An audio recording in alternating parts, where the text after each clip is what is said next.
The hidden danger of good people. Dostoevsky's dark truth. He had built a life that from the outside gleamed with an almost blinding polish. Success was a constant companion, a shadow that mirrored his every achievement. Promotions, accolades, the quiet hum of admiration from those around him, it was a symphony of validation. Yet, in the hushed hours before dawn, or in the sudden, unexpected quiet of a crowded room, a different note would sound, a dissonance. A hollowness that echoed louder than any applause.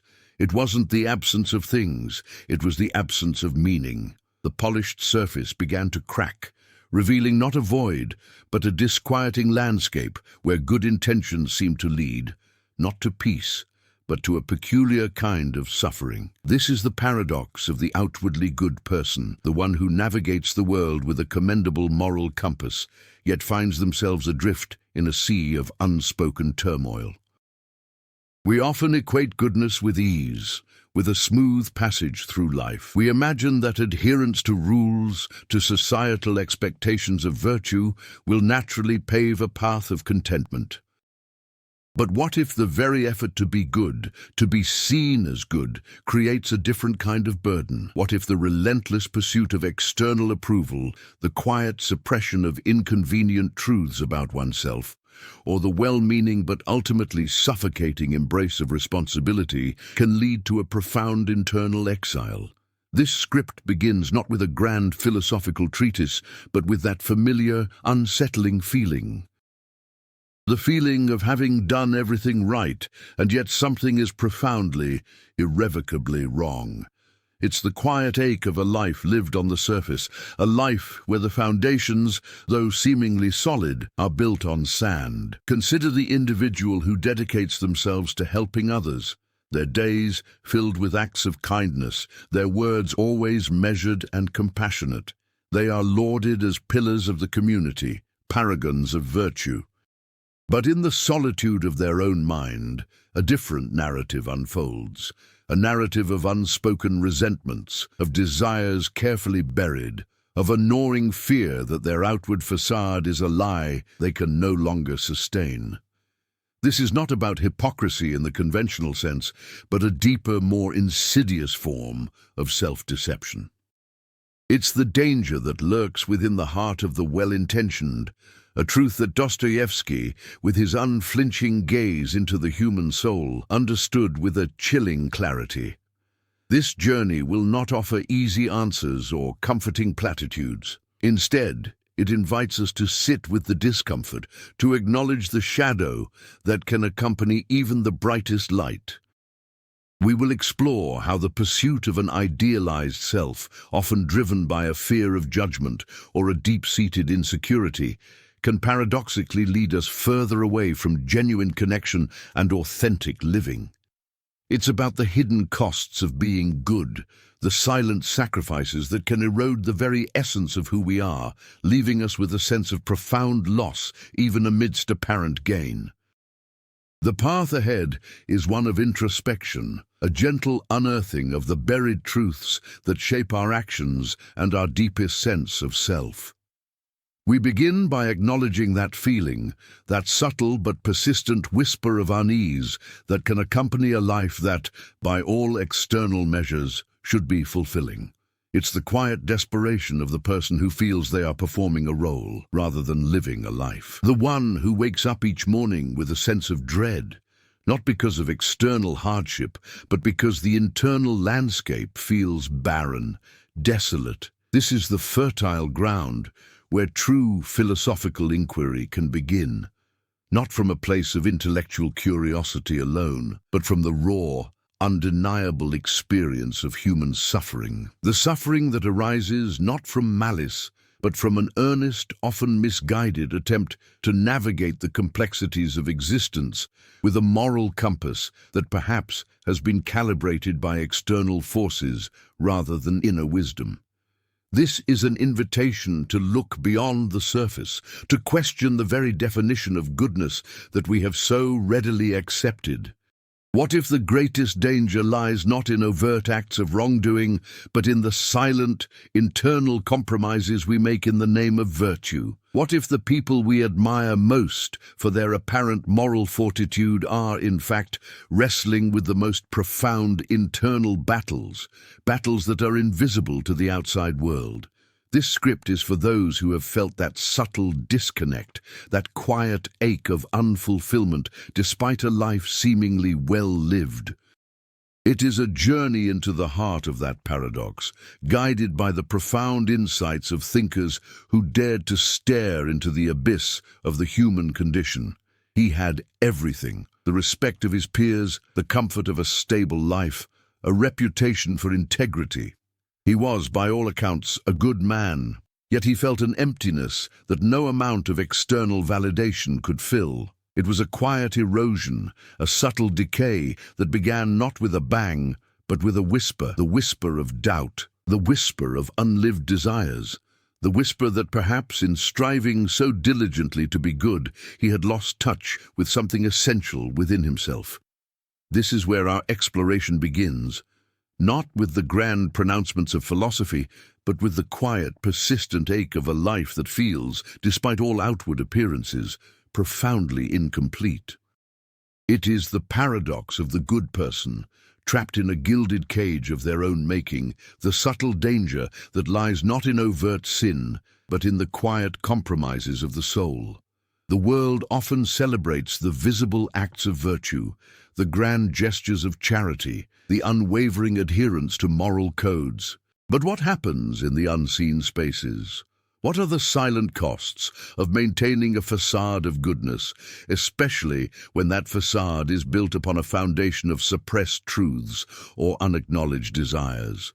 This is the territory we will explore, delving into the profound and often unsettling insights of thinkers who understood that the human heart is a landscape of both light and shadow, and that sometimes the greatest struggles occur in the quietest moments.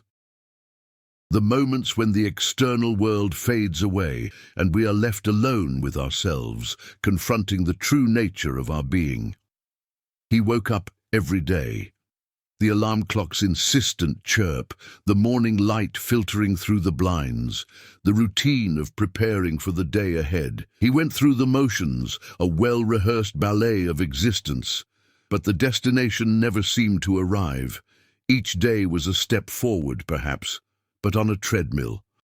The scenery remained the same, the effort immense, the progress illusory. He was moving, yes, but he was not arriving. This is the peculiar kind of suffering that can afflict those who seem to have everything in order. The smooth functioning of a well-oiled machine, devoid of any real purpose or direction. It's the feeling of being trapped, not by external forces, but by the internal architecture of one's own life. A life meticulously constructed, yet strangely barren. This is the void that gnaws at the edges of our consciousness. It's the sensation of living a life that is perfectly acceptable, even admirable, but lacks a vital spark. We might have achieved stability, security, and the approval of others, yet a persistent sense of dissatisfaction lingers. It's the quiet anxiety that whispers, "Is this all there is?" It's the feeling of going through the motions, of performing a role we have learned, rather than truly embodying our authentic selves. This is the internal landscape we will navigate, a place where the absence of overt conflict can be more disorienting than any storm. The weight of expectation can be a heavy burden. The expectation to be kind, to be successful, to be happy, to be good. We internalize these directives, shaping our actions and our thoughts to align with them. But what if this constant striving, this relentless pursuit of an idealized self, leads us away from genuine connection and towards a profound sense of isolation? What if the very qualities we cultivate to be considered good become the barriers that prevent us from experiencing true fulfillment? This is the delicate dance between our inner world and the external demands placed upon us, a dance that can sometimes feel like a struggle for survival, even when we are surrounded by comfort and support.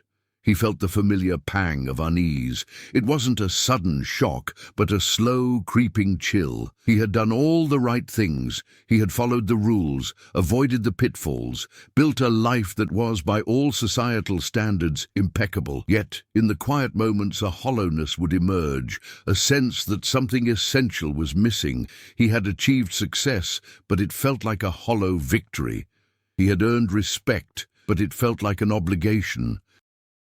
He was, in essence, a good person, but the goodness felt like a costume, heavy and restrictive. This is the paradox we will explore, the hidden cost of being good, the subtle ways in which the pursuit of virtue can lead to a quiet, internal desolation. This journey is not about condemning goodness, but about understanding its complexities.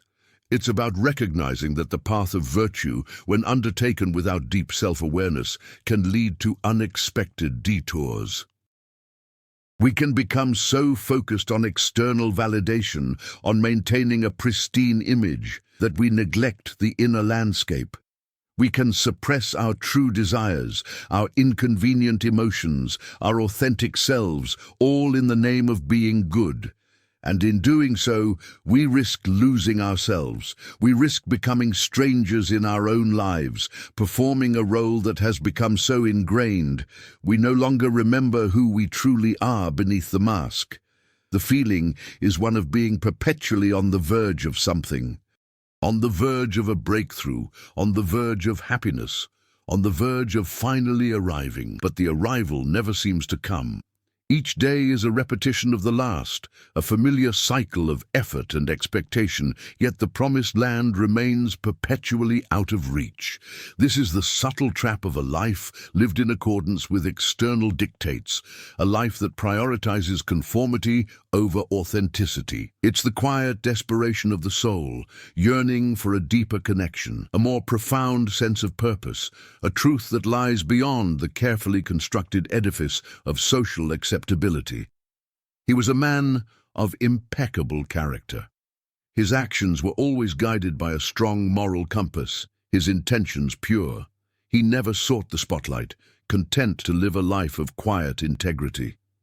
But within the sanctuary of his own mind, a different narrative was unfolding. A narrative of unspoken longings, of suppressed desires, of a gnawing dissatisfaction that no amount of external success could quell.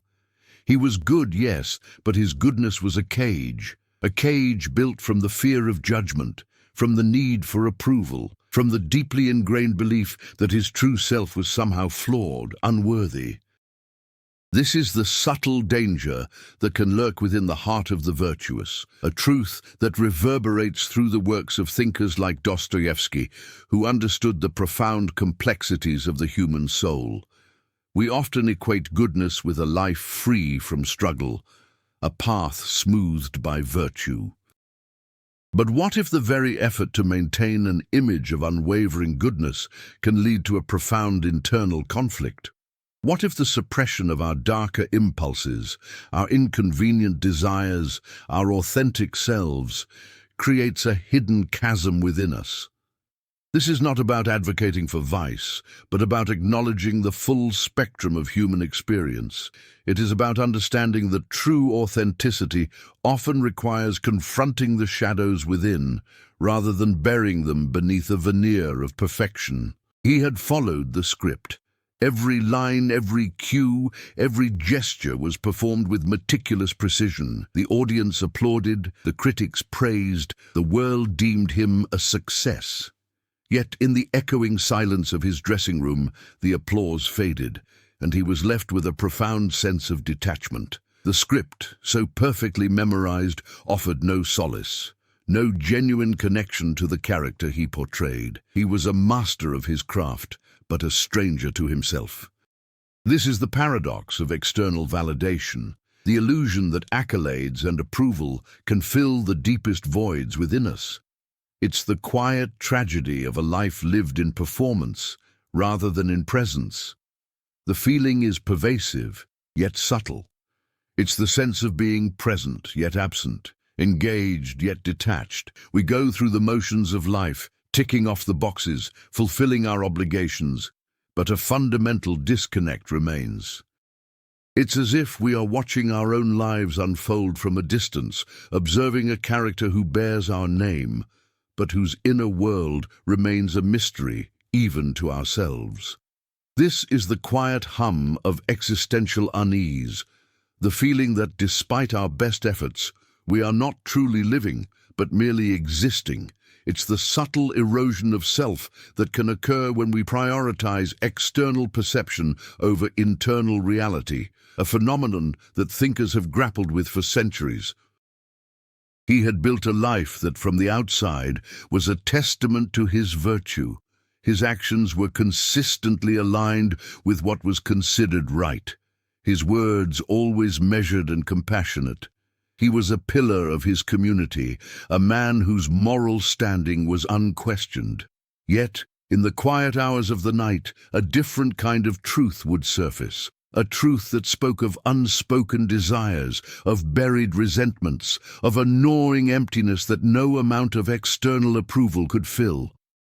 He was a good man, but his goodness had become a kind of prison, a carefully constructed edifice that concealed a deeper, more complex reality. This is the paradox we will explore. The hidden danger that can lie within the heart of the seemingly virtuous, a truth that Dostoevsky, with his unparalleled insight into the human psyche, understood with chilling clarity.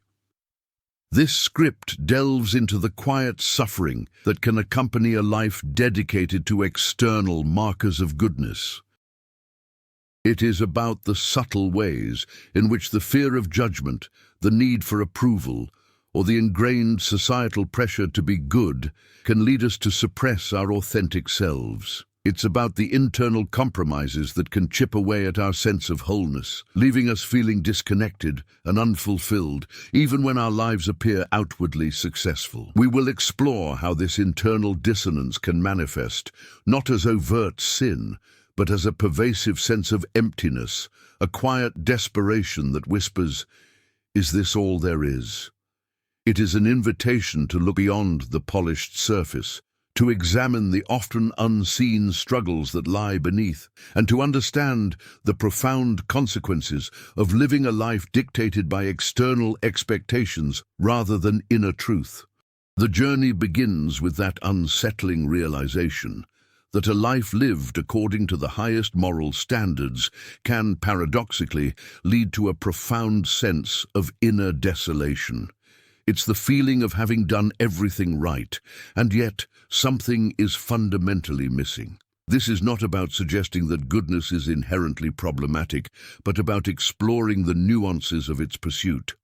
It's about recognizing that when goodness becomes a performance, when it is driven by the need for external validation rather than an authentic inner conviction, it can become a source of profound suffering. We will delve into the philosophical underpinnings of this paradox, drawing on the insights of thinkers who understood the intricate workings of the human heart and the subtle ways in which we can become estranged from ourselves. He looked in the mirror and saw a stranger. Not a physically altered stranger, but someone whose eyes held a weariness that didn't match the outward success of his life. He had achieved what society deemed desirable: a respected career, financial stability, a reputation for integrity. He was, by all accounts, a good person, but the quiet hum of dissatisfaction was a constant companion. It wasn't the absence of joy, but the absence of a deeper resonance, a sense of true belonging within his own existence. This is the paradox that Dostoevsky so masterfully illuminated, the potential for profound internal suffering within individuals who outwardly embody virtue. The script begins here, in this space of quiet disquiet, where the polished surface of a well-lived life begins to reveal the cracks of an unacknowledged inner void. This exploration is not a condemnation of goodness, but a deep dive into its potential pitfalls. It's about understanding how the relentless pursuit of external validation, the fear of judgment, or the deeply ingrained need to conform to societal expectations of virtue can lead to a subtle but pervasive sense of alienation from oneself. We will examine how the suppression of inconvenient truths, of authentic desires, or of the less palatable aspects of our humanity can create a hollow space within, even as we meticulously construct a life that appears perfect from the outside.